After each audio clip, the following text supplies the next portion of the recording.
Salut, c'est Vivien. Aujourd'hui, nous allons voir comment améliorer les rendus des halos colorés dans Photoshop rapidement et de manière assez facile. On va améliorer la qualité de rendu parce qu'il faut dire qu'à la base, ils sont quand même assez dégueux. Donc voici à peu près ce qu'on est capable d'atteindre avec la technique que je vais vous apprendre aujourd'hui. On va faire deux-trois documents pour et se confronter à plusieurs problèmes. Et puis j'espère que ça vous plaira. Donc si on va commencer avec une photo facile. C'est une photo plutôt simple, on a le ciel en arrière-plan. Il n'y a vraiment plus qu'à ajouter le halo coloré. Donc la première chose à savoir, c'est que si on applique un halo coloré directement sur l'image, donc en faisant rendu halo, il va être facile à positionner. Par contre, on vient d'abîmer notre calque.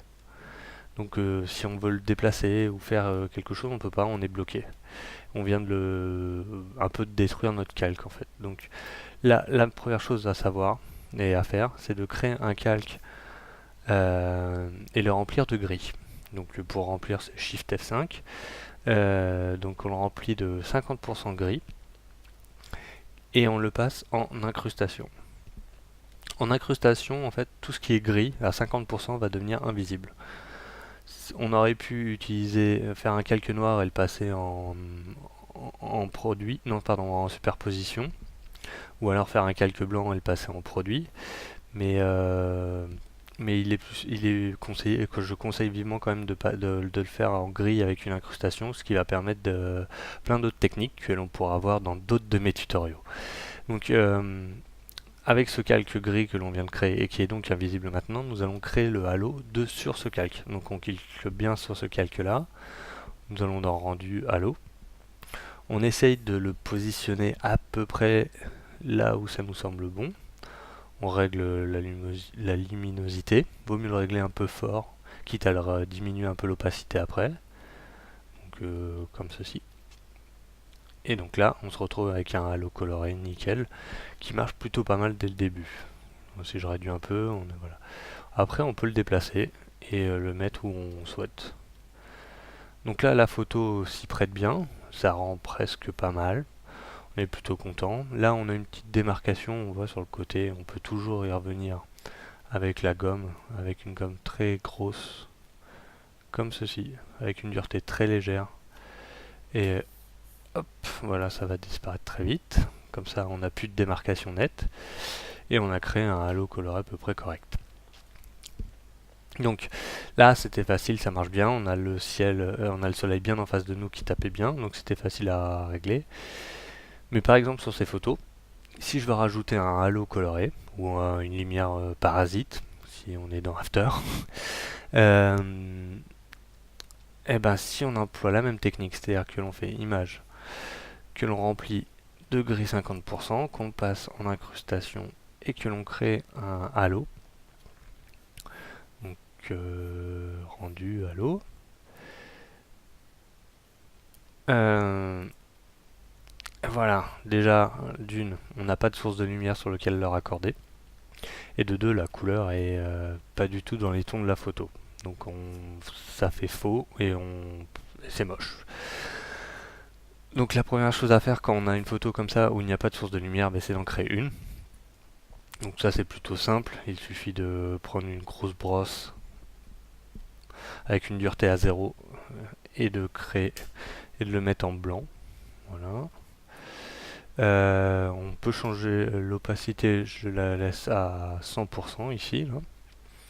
Vous pouvez avec le pavé numérique réduire l'opacité directement. Donc si vous appuyez sur 1, pardon, si vous appuyez sur 1, ça va faire 10% sur le pavé numérique de votre clavier. Si vous mettez 2, ça va faire 20%, ainsi de suite, jusqu'à 9 qui fait 90%. Et si vous appuyez sur 0, vous vous retrouvez à 100%.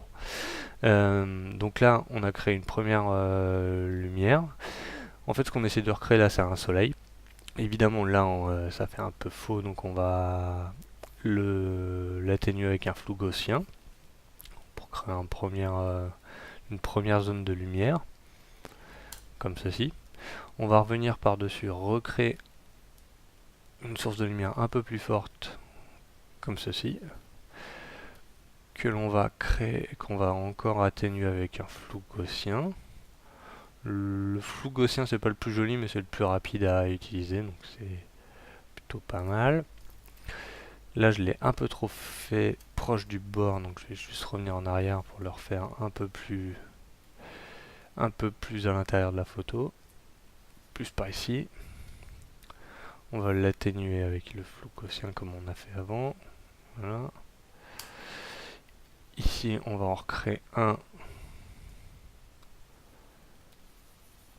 comme ceci. On va l'atténuer tout de suite, un peu moins fort pour garder vraiment presque du blanc. Et peut-être un peu plus quand même,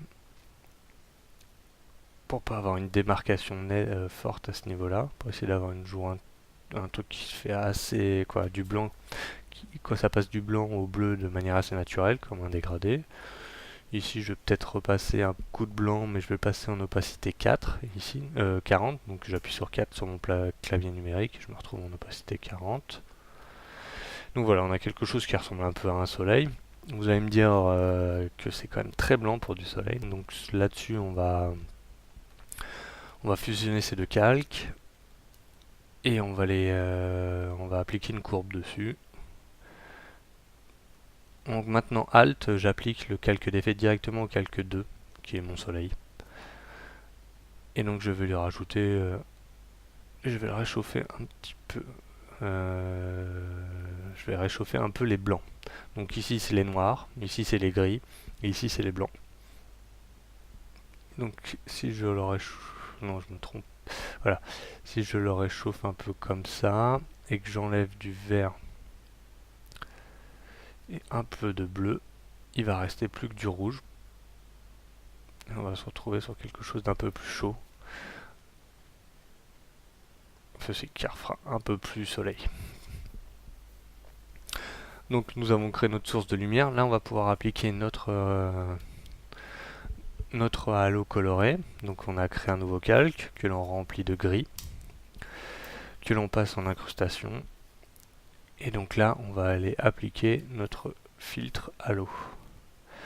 Donc vous pouvez jouer avec les différents types de halos proposés, qui sont tous aussi beaux les uns que les autres. Voilà. Donc on se retrouve avec ce halo ici. Par contre là, ici on est coupé, donc je vais l'agrandir allègrement. Et là ça devient, les couleurs sont pas terribles, c'est un peu rosacé, pas génial. Donc je vais faire CTRL U ou pomme U pour recalibrer la couleur en fait de ce petit halo. Donc ce qui m'intéresse c'est surtout ici. Donc je vois que on va plus sur des jaunes là, ça devient plus intéressant je trouve, et plus près de quelque chose de net, de réaliste. Voilà. Donc là on va essayer de le recaler un peu plus proche de la source de lumière. À partir de là on peut retrouver que c'est un peu net. Ici les ronds sont vraiment très très nets, ce qui rajoute pas un effet réel. Donc je vais l'atténuer. Donc là on peut se permettre un flou optimisé, qui est un peu plus long à calculer quand même. Mais on va le faire légèrement. On va vraiment pas y aller fort. Alors, comme ceci, voilà. Qui me paraît quand même un peu mieux. Quand on voit la différence ici, là, avant, après. Et voilà, donc là on a rajouté un petit halo qui est à peu près réaliste si on regarde la différence, en rajoutant un petit peu de soleil. On peut rajouter après un petit halo ici au niveau de la planche à voile. Donc pareil, je recrée un calque gris avec de l'incrustation. Je recrée un halo coloré par-dessus, ou un halo tout court, que je vais mettre vers le centre de la page, parce que la voile elle est là, peut-être même un peu à l'intérieur, comme ça, pour avoir le rond qui sorte. Je vais réduire l'opacité quand même, parce qu'on est... ça va être une réflexion de la lumière, donc ça va être forcément moins fort. Et puis... voilà, comme ça. Je l'avais un peu trop décalé. Le fait que le calque, de le mettre sur un calque séparé, ce halo, c'est quand même très pratique pour pouvoir le replacer correctement après. Donc on va dire que ça tape ici, à cet endroit-là. Je vais réduire l'opacité, donc je me mets sur l'outil flèche ou en appuyant sur V. Et là, je vais réduire un peu ceci. Il est un peu grand aussi. Et donc voilà. Pareil, la couleur, ce rose là, qui est rose-violet, qui est vraiment pas beau. On va le rectifier comme ceci. Si vous cliquez sur redéfinir, ça va redéfinir tout le calque, donc ça va pas aller. C'est vraiment juste la teinte qu'il faut modifier. Vous pouvez le désaturer aussi. Si vous voulez pas de coloration, vous pouvez simplement le désaturer, déjà ça rentrera beaucoup mieux. Là, a priori, on peut se permettre de le colorer quand même, ça sera un peu plus sympa. Voilà, je vais réduire un peu l'opacité encore. Et rien ne vous empêche de refaire un petit bout de blanc par-dessus pour recréer un petit effet de couleur. Donc là, j'ai bien cliqué sur 1 sur mon pavé numérique, ça a fait passer l'opacité de la brosse à 10%. Et je vais recréer un peu de blanc ici pour simuler cet éclat de lumière. Voilà. Quand je donne des coups de brosse comme ça, je passe toujours un coup d'atténuation, de flou gaussien par-dessus pour effacer tous les coups de brosse que je peux donner. Ça évite de voir les coups de brosse, quoi, en fait. Donc, voilà, comme ceci. Et donc si je remets ma flèche, je peux réduire l'opacité, le régler comme je veux. Voilà, comme ceci. Voilà, donc là on a rajouté un petit éclat de lumière. Rien ne vous empêche après de mettre des courbes pour régler les niveaux, la couleur et la chromie de l'image. Rattraper les bleus par exemple pour avoir une mer un peu plus bleue. Comme ceci. Ou rattraper le ciel. Bon, l'image n'est pas de super qualité donc ça pixelise un peu. Ou même de créer une petite courbe pour donner un petit effet de chromie genre Instagram. Généralement je crée un point au niveau des grilles à cet endroit là en plein milieu pour éviter que ça casse toute la courbe, pour pouvoir intervenir juste sur les blancs ou juste sur les noirs. Donc là je vais pouvoir rajouter un peu de rouge dans les couleurs très claires, dans le blanc, en enlever un peu dans les couleurs foncées. Donc ça va faire ressortir les bleus et les verts. Je vais enlever un peu de vert dans les noirs aussi, dans les couleurs foncées, pour avoir une mer un peu plus bleue. Voilà. Et voilà. Donc bref, rien ne vous empêche de mettre des petites courbes, quoi, tout ça pour dire ça. Le dernier exemple que je vais vous montrer, c'est sur une image 3D. Donc là, c'est sans source de lumière apparente, mais c'est juste avec des reflets. Par exemple, ici, on voit que la lumière tape sur les angles. Donc on va essayer de venir coller un halo, comme si la lumière était très puissante et que la réflexion recréait un shine par-dessus, en fait. Toujours la même méthode, un calque gris que je passe en incrustation. Je viens créer un halo par-dessus. Cette fois-ci, je vais essayer de faire un halo un peu différent, par exemple celui-là, qui est marrant. Je vais le faire un peu plus fort parce qu'il était un peu trop léger. Hop là. Voilà, comme ceci. Donc là, je vais revenir le placer ici sur cette tranche. Donc là, il est relativement faible, on le voit, et ça a créé une démarcation. Donc je vais créer un calque, un masque, que je vais venir estomper sur la démarcation.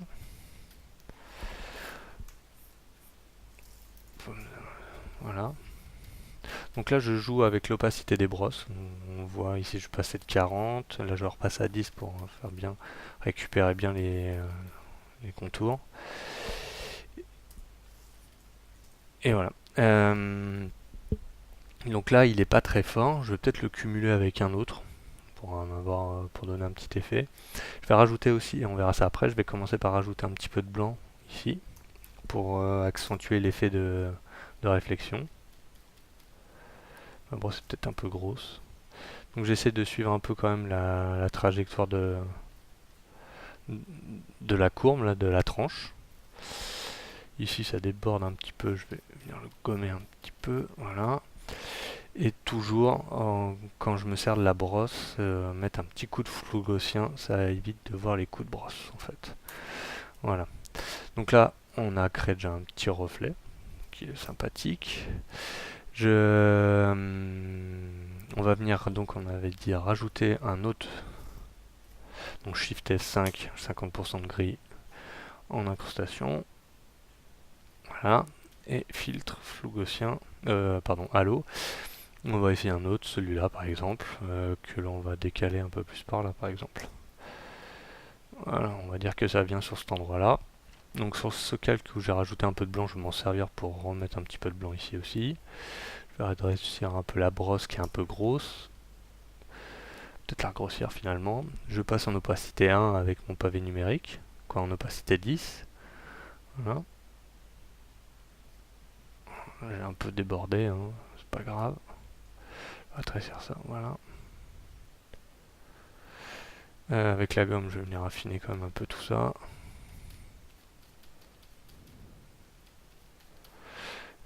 Un petit coup d'atténuation avec le flou gaussien pour réduire les coups de brosse, comme ceci. Ici, rien ne vous empêche de le passer en lumière crue ou de jouer avec les masques de fusion, quoi, avec la fusion des masques. Si vous maintenez enfoncé Shift et que vous appuyez sur plus ou moins de vos pavés numériques, ça fait défiler ici. Ça vous permet de voir le meilleur rendu possible. La lumière crue, généralement, ça marche plutôt pas mal sur ce genre de choses. On va le placer en dessous les calques.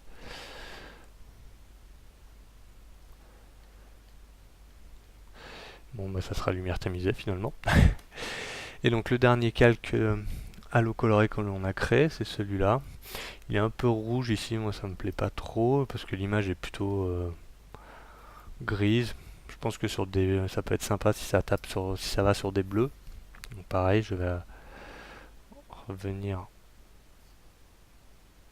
sur des bleus peut-être un peu violacés comme ça. Mais par contre, je vais le désaturer, c'est trop coloré. Par contre, ça me crée des traits verts, là, il va falloir que je vienne les... Donc là, typiquement, vu qu'il y a plusieurs couleurs et que ça me gêne, je vais carrément la désaturer. Et donc, je vais plutôt rajouter par-dessus une courbe. Et je vais booster les bleus, donc je vais réduire les verts et les rouges. En fait, ça va être... Et là, je vais jouer juste sur les gris. Et puis un peu sur les blancs aussi, quand même. Voilà, comme ceci, on enlève du rouge. Voilà. On essaye de garder des blancs ici à peu près corrects. Parce que quand je descends trop, vous voyez là ça passe bleu, c'est pas beau. Voilà, comme ceci. Donc là on a un peu coloré tout ça. C'est un peu moins monochrome que là. Et donc on a bien des shines qui apparaissent sur cette forme. Voilà, bah, j'espère que ceci vous aura aidé à améliorer vos halos ou vos shines ou vos lumières parasites suivant le logiciel qu'on utilise. Si jamais vous rencontrez des difficultés sur mes tutoriaux ou si vous voulez me faire partager vos créations, n'hésitez pas à me rejoindre sur mon Facebook, facebook.com/tutodesign, l'adresse s'affiche sur votre écran, et j'espère à très bientôt.